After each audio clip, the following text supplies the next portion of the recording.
Hello friends, నా పేరు ఆదర్శ్. నేను సావిత్రి దుబ్బుడు గారి పెద్ద అబ్బాయిని మాట్లాడుతున్నాను.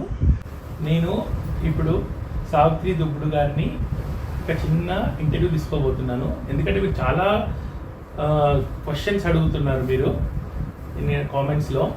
సో నేను కొన్ని క్వశ్చన్స్ అడుగుతాను. మీ క్వశ్చన్స్ మోస్ట్లీ మీ కామెంట్స్ అన్నిటికీ ఇందులో ఆన్సర్ దొరికే అవకాశం ఉంది. So let's start the interview.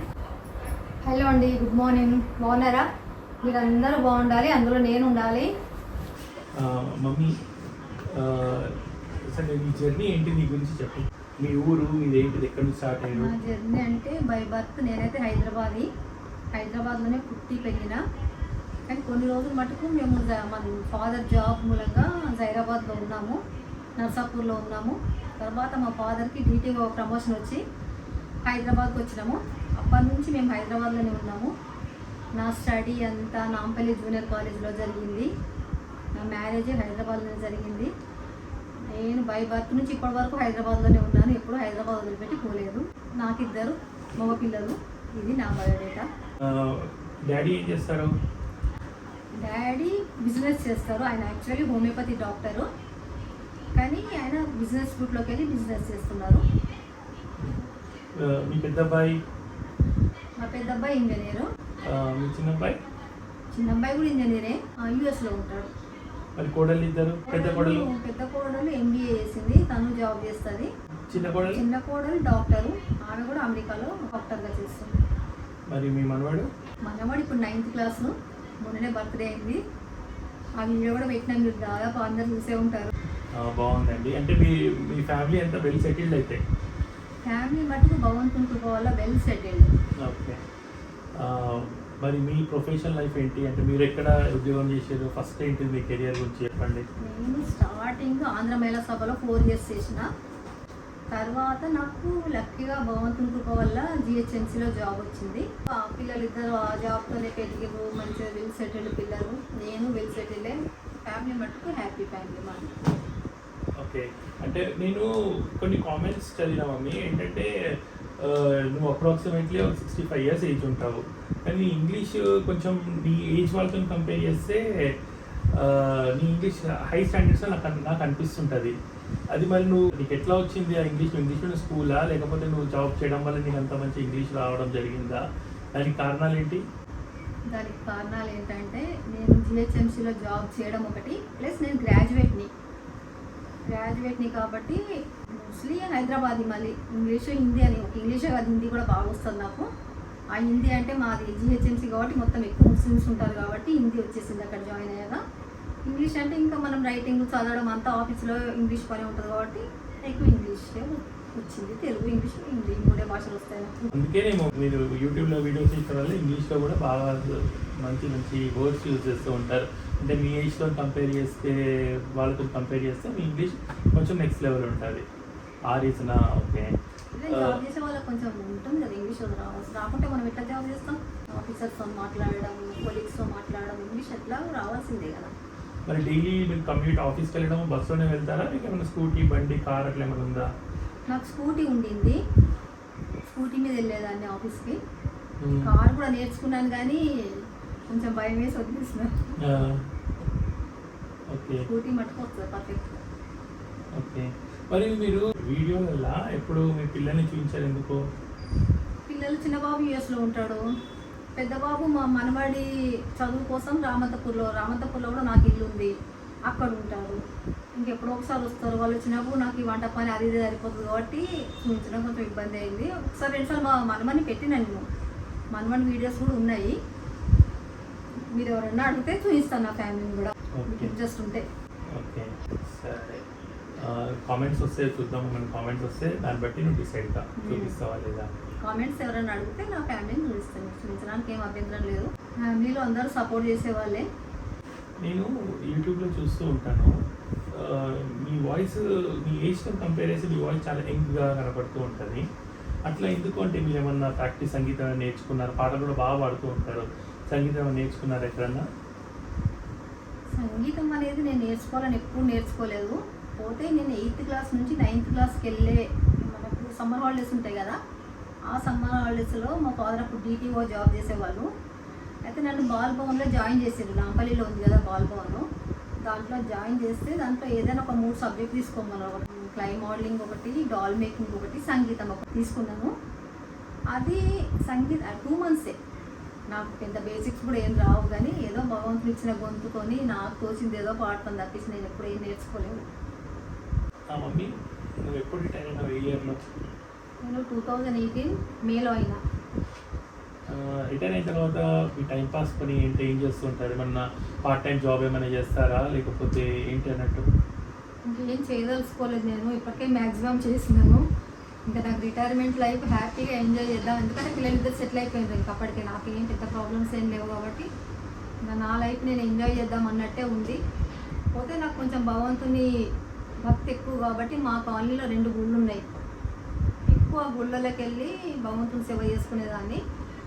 ఇప్పుడేమో ఈ యూట్యూబ్ 1 ఇయర్ నుంచి మా మనవాడి ఇంట్రెస్ట్తోని యూట్యూబ్ పెట్టడం మూలంగా ఎక్కువ టైం నాకు యూట్యూబ్తోనే స్పెండ్ అయిపోతుంది.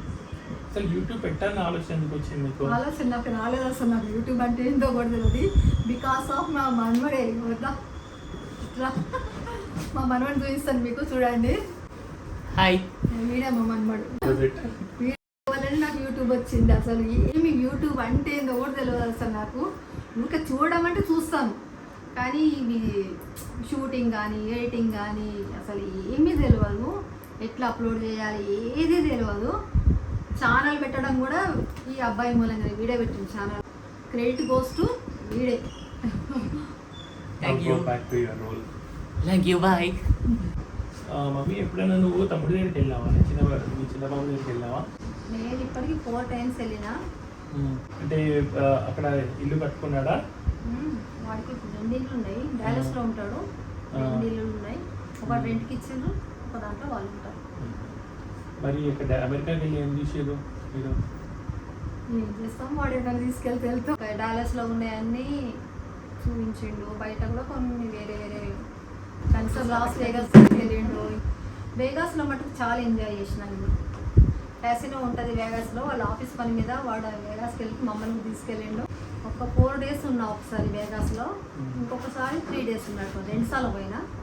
కానీ నాకు కంట్రీ బాగా నచ్చింది. ఇక్కడ చూసిన జనాలు అసలు అమెరికాలో జనాలు కనిపించరు, ఊరుకోరు, కానీ వేగాస్లో మటుకు తగులుతూనే వెళ్తుంటారు.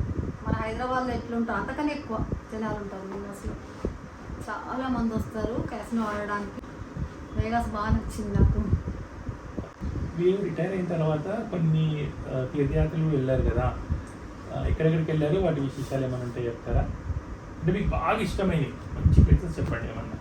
నేను వెళ్ళడం అనేది ఒక భగవంతుని దగ్గర తప్పించి ఎక్కడికి వెళ్ళాను. ఎంజాయ్ చేయడానికి ఏం వెళ్ళాను, ఓకే భగవంతుని చూడడానికి వెళ్ళేదాన్ని. 4 ధామ్ యాత్ర అయిపోయింది నాది. తర్వాత తమిళనాడు అయిపోయింది, గుజరాత్ అయిపోయింది, కాశీ అయితే 3 సార్లు వెళ్ళొచ్చిన. ఇంకా సరౌండింగ్స్ మన హైదరాబాద్ సరౌండింగ్స్ దగ్గర ఏమైనా దేవస్థానాలు కూడా కొన్ని చూసి వచ్చినాను. కానీ ఎక్కువ శాతం అయితే ఏం వెళ్ళలేదు, ఎందుకంటే నేను బిజీగా ఉండేదాన్ని కాబట్టి. అప్పుడు ఆఫీస్లో ఉన్నప్పుడు వెళ్ళే పరిస్థితి దొరకలేదు. రిటైర్ అయిన తర్వాత అంటే ఇంకా ఏజ్ ప్రాబ్లంతో కొంచెం తక్కువే, నేను పోవడం మటుకు తక్కువే. కానీ ఇవి కొన్ని నాకు నచ్చినాయి మటుకు తప్పకుండా చూడాలనిపించింది చూసి వచ్చిన. ఇంకేమైనా ఫ్యూచర్ విజిట్స్ చేయాలని ఏమైనా అనుకుంటున్నావా? ఫ్యూచర్ ఇంకేమన్నా వేరే ఉంది, కానీ శరీర తత్వంతో కాళ్ళు సహకరిస్తలేవు. వెళ్ళాలంటేనే భయం అవుతుంది. వేరే కంట్రీ ట్రిప్స్ కూడా ఉన్నాయి. మా కాలనీ నుంచే వేరే కంట్రీకి వెళ్దామని అంటున్నారు, చూడాలి మరి. మమ్మీ నేను యూట్యూబ్లో చూస్తూ ఉంటాను, అంటే అంతకుముందు కూడా చూసాను నేను. ఎప్పుడైనా చాలా బాగా నువ్వు ఒక గుడ్లో మంత్రాలు ఎట్లా చదువుతారో అట్లా చదువుతూ ఉంటావు కదా. అంటే ఇవన్నీ నీకు ఎలా వచ్చినాయి? అంటే ఏమన్నా ఎట్లా నీకు అంత బైహార్ట్ అయిపోయింది? చదువుకున్నావా? ముందు చదువుకొని ప్రిపేర్ అవుతావా, లేకపోతే విని విని విని అలవాటు అయిపోయిందా? వాళ్ళు మొత్తం చదువుతావు, మంత్రం మొత్తం కంప్లీట్ చేస్తావు, ఎట్లా దాని రీజన్ ఏంటిది? ఆ రీజన్ కారణం ఏంటంటే, మేము రామంతపూర్లో ఉండేవాళ్ళం. అప్పుడు అక్కడ నా ఇంటికి ఎదురుగా ఒక కుమటోళ్ళు ఉండేవాళ్ళు. వాళ్ళు ఒకసారి నన్ను పసుబొట్టుకు పిలిచి అన్ని పుస్తకాల పుట్టే ముందర పోసింది. చాలా బుక్స్ ముందు వేసి మీకు ఇష్టమైన బుక్స్ తీసుకోండి అన్నారు. నేను తీసుకున్న వాటిలలో నాకు నిత్య పూజా విధానం అని వచ్చింది. అది భగవంతుని కృపే అనుకుంటా. నేను నిత్య పూజా విధానం బుక్ వచ్చింది, దాంట్లో అన్నీ ఉన్నాయి. అప్పుడు నాకు ఎందుకో బాగా ఇంట్రెస్ట్ అనిపించింది. అంతకుముందు మామూలుగానే పూజ చేసుకునేదాన్ని నేను.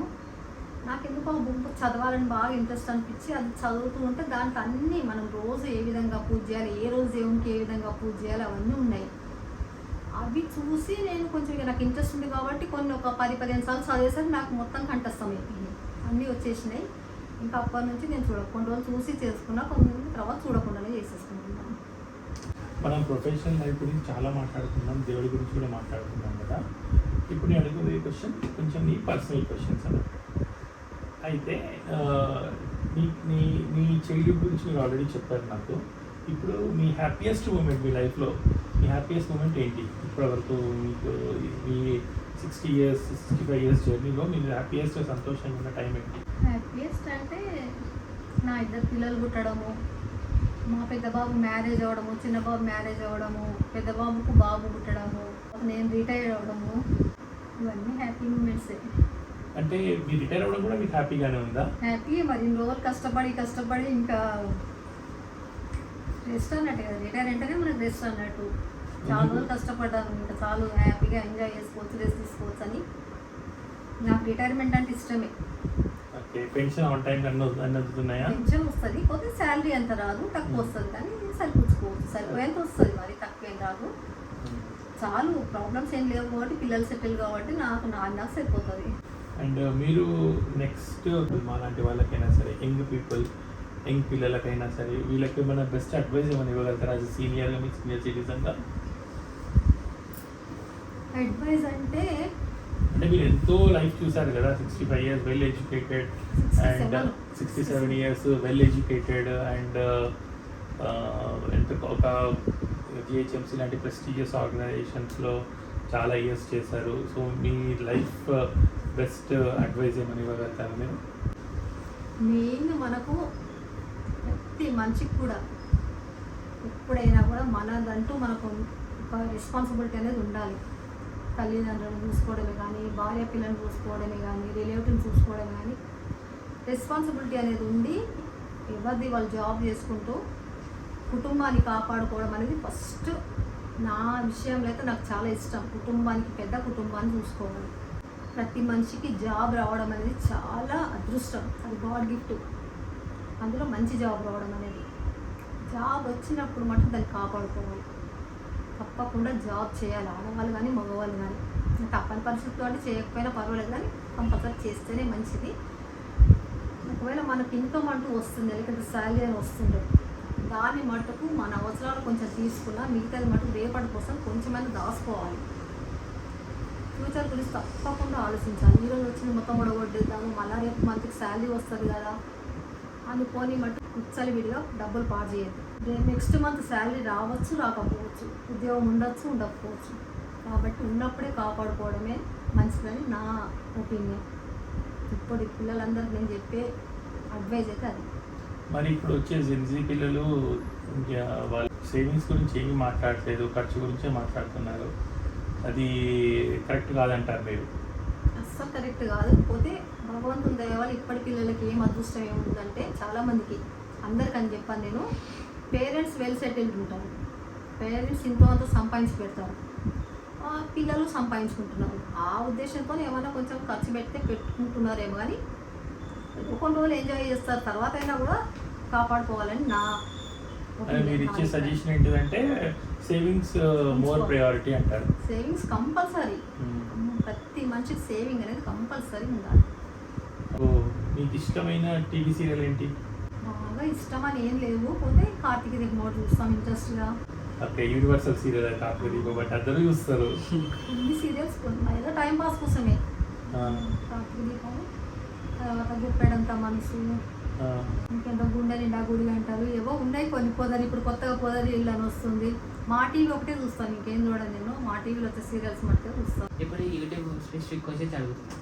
అయితే ఇప్పుడు నీకు చాలా కామెంట్స్ వస్తున్నాయి కదా యూట్యూబ్లో, నీకు నీ బెస్ట్ కామెంట్కి ఇష్టమైన కామెంట్ ఏంటి? అన్నీ ఇష్టమైనే, పోతే చాలామంది మనల్ని మెచ్చుకుంటూ, మనల్ని అప్రిషియేట్ చేసుకుంటూ ఉన్న కామెంట్స్ ఎక్కువ ఉన్నాయి. పోతే ఒక్కరిద్దరు మటుకు కొంచెం బ్యాడ్ కామెంట్స్ పెడుతున్నారు, అదొకటి నాకు నచ్చట్లేదు. చాలామంది మెచ్చుకుంటున్నారు, మీ ఇంత ఏజ్లో కూడా మీరు ఇంత బాగా చేసుకుంటున్నారు అమ్మ, ఇంత మంచి వంటలు చేస్తున్నారు, ఇంత కష్టపడుతున్నారు. అసలు వాయిస్ కూడా చాలామంది మెచ్చుకుంటున్నారు, మీదే నా వాయిస్, మీకు ఎవరైనా డబ్బింగ్ చెప్తున్నారా అంటున్నారు. నాకు ఎవరు డబ్బింగ్ చెప్పేవాళ్ళు లేరు, నాదే వాయిస్, నేనే మాట్లాడతా, నేనే ఎడిటింగ్ చేస్తా, నేనే షూటింగ్ చేస్తా, వాయిస్ ఓవర్ నాదే, అన్నీ నాయే ఉంటాయి. నానమ్మ ఏదో నువ్వు వీడియోస్ చేస్తావు కదా వీడియోస్ వెనకాల ఎవరైనా కెమెరామ్యాన్ వాడు హెల్ప్ చేసేటో కెమెరామ్యాన్ ఇట్లా ఎవరు ఉన్నారా? కెమెరామెన్ అంటే ఇంతవరకు నాకు ఎవ్వరూ లేరు. అంతా నేనే చేసుకుంటా, షూట్ చేసుకోవడం నేనే చేసుకుంటా. యూట్యూబర్ది కదా ఇది చాలా ఛాలెంజింగ్ పార్ట్ ఏంటిది అంటే being YouTuber like what's the hardest part? YouTube అంటేనే ఛాలెంజ్. ప్రతిదీ కష్టమే. షూట్ చేయడం కష్టమే, ఎడిటింగ్ కష్టమే, వాయిస్ ఓవర్ ఇచ్చుకోవడం కష్టమే. ఒక్కొక్కసారి వాయిస్ ఓవర్ ఇచ్చుకోవడం 2-3 సార్లు చేయాల్సి వస్తుంది. ప్రతిదీ కష్టమే. కళ్ళు కూడా వస్తుంటాయి. యూట్యూబ్ అంటేనే కష్టము, కానీ ఏదో ప్యాషన్ కాబట్టి చేస్తున్నా. నానమ్మ ఏదో ఎప్పుడు నువ్వు యూట్యూబర్ది కదా నీ డ్రీమ్ ఏంటంటే నీ గోల్ యూట్యూబ్లో ఎంత 10,000 సబ్స్క్రైబర్స్ 100,000 సబ్స్క్రైబర్స్ అట్లా 1 lakh సబ్స్క్రైబర్స్ అట్లా? సబ్స్క్రైబర్లు అనేది రావాలని ఎవరికైనా ఉంటుంది. యూట్యూబ్ స్టార్ట్ చేసిన వాళ్ళందరికీ ఉంటుంది. నాకు ఉంది. ఎంత మంది వస్తే అంత హ్యాపీయే. నా వీడియోస్ అన్ని చూసి నన్ను ఎంకరేజ్ చేసి ఇంకా హ్యాపీ. నాకు మీరంతా సపోర్ట్ ఇచ్చడం మూలంగానే నేను ఈ స్టేజ్లో ఉన్నాను. కానీ చాలా హ్యాపీగా ఉన్నా యూట్యూబ్తో అనేది. చాలా హ్యాపీగా ఉన్నా నేను. నానమ్మ ఏదో మీ యూట్యూబ్ వీడియోస్లో మెజారిటీ ఎక్కువ వంటకాలు ఇంకా హెల్దీ ఫుడ్ ఎట్లా ప్రిపేర్ చేయాలో చెప్తారు కదా. సో ఇలాంటి నాలెడ్జ్ మీకు ఎలా వచ్చింది? నాలెడ్జ్ అంటే ఏజ్ పరంగా ఆటోమేటిక్గా నాలెడ్జ్ వస్తుంది దాదాపు అందరికీ. పోతే కొన్ని బుక్స్ చదవడము, కొంతమంది డైటీషియన్స్ చెప్పడము, డాక్టర్ దగ్గరికి వెళ్ళినప్పుడు వినడము, ఇట్లాంటి విషయాలతో నాలెడ్జ్ వచ్చింది నాకు. నా గురించి ఏవో 4 విషయాలు మీకు చెప్పాలని మేము చెప్పినామండి. ఇందులో ఏమన్నా మీకు తప్పేమన్నా అనిపిస్తే కామెంట్ సెక్షన్లో చెప్పండి. ఇప్పుడు సడన్గా చేసినాం మేము. మళ్ళీ నెక్స్ట్ ఇంకొక వీడియో చేసి మీ ముందుకు వస్తాను. Thank you very much. Bye bye. Subscribe చేయండి. బాయ్. లైక్ కూడా చేయండి. సబ్స్క్రైబ్ బటన్ కూడా గట్టిగా ప్రెస్ చేయండి. బాయ్.